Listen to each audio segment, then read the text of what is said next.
আসসালামু আলাইকুম। প্রিয় দর্শক, আশা করি সবাই ভালো আছেন। তো বারবার আমাকে একটি প্রশ্ন করা হয় যে গবাদি পশুকে অর্থাৎ খামারকে এবং বা গোয়ালকে কিভাবে মশামাছি মুক্ত রাখবো। তো আসলে আমাদের দেশে গরুগুলো যে পালন করা হয় আবদ্ধ অবস্থায়, অধিকাংশ আবদ্ধ অবস্থায়, এই আবদ্ধ অবস্থায় পালনের কারণে মশামাছি দমন করা খুবই কঠিন হয়ে পড়ে। তারপরেও কিছু পদ্ধতি আছে যেগুলো অবলম্বন করলে হয়তো বা অনেকাংশে মশামাছি খামারে বা গরুর গায়ে কম লাগবে।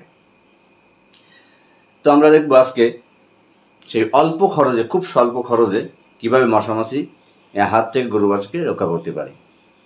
তো আমরা আজকে দেখব সেটা মশামাছি দমন করার জন্য একটি পদ্ধতি আছে, সেটা হলো 1 লিটার পানিতে 2 মিলি তারফিন তেল আর 2 গ্রাম কর্পূর। তো বাজারে প্রচলিত 2 প্রকারের তারফিন তেল পাওয়া যায়। একটা হলো স্পিরিট জাতীয় তারফিন তেল, আর একটা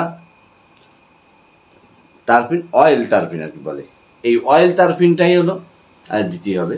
খাঁটি অয়েল তারফিন 1 লিটার পানিতে 2 মিলি আর 2 গ্রাম কর্পূর, অথবা 2টা কি বলে এটা ন্যাপথলিন দেওয়া যেতে পারে গুঁড়া করে একসাথে মিক্সড করে গরুর গায়ে এটা স্প্রে করলে মশামাছি আর বসবে না ইনশাল্লাহ। তো দুধালো গরুদের ওলানো স্প্রে করার কারণে এই গন্ধটা দুধের সাথে মিশে যেতে পারে, এই জন্য একটু সাবধানতার সহিত ব্যবহার করা উচিত। আর আমাদের দেশে অনেক গোয়ালঘরে দেখা যায়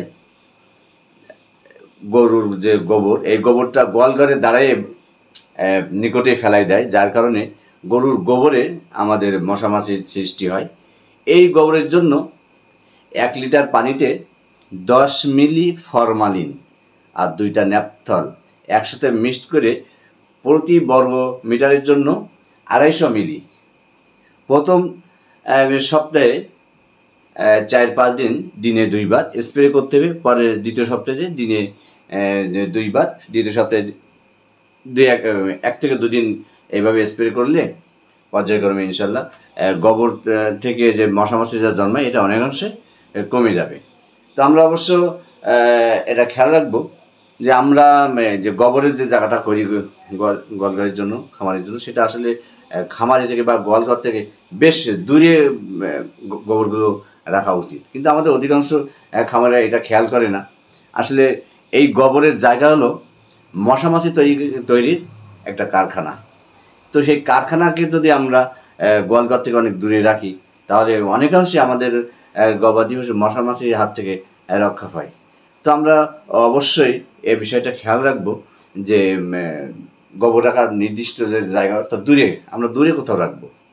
কিন্তু আমরা এটা না করে একেবারে অনেকেই খামার থেকে মানে গোয়ালঘরে দাঁড়ায় ফেলাই দেয় পাশেই, এর থেকে খুব খারাপ অবস্থা হয়। আর যেহেতু আমাদের দেশের গরুগুলো সব আবদ্ধ অবস্থায় পোষা হয় বা পালন করা হয়, এই জন্য অন্ততপক্ষে আমি সবাই অনুরোধ করবো এই গবাদি পশুগুলোকে প্রতিদিন আবদ্ধমুক্ত করে প্রতিদিন বাইরে রাখেন গোয়ালঘর থেকে, খামার থেকে। তাহলে দেখবেন অনেকাংশে এই মশামাছির হাত থেকে অনেকটা কম হবে এবং রোগবালাই থেকে অনেকটা পরিত্রাণ পাবে ইনশাআল্লাহ। তো আগামী ভিডিও দেখার জন্য যারা আমার এই পেজ থেকে দেখছেন, শাইন এডিএল পেজ থেকে দেখছেন, তারা অবশ্যই ইনশাআল্লাহ ফলো দিবেন।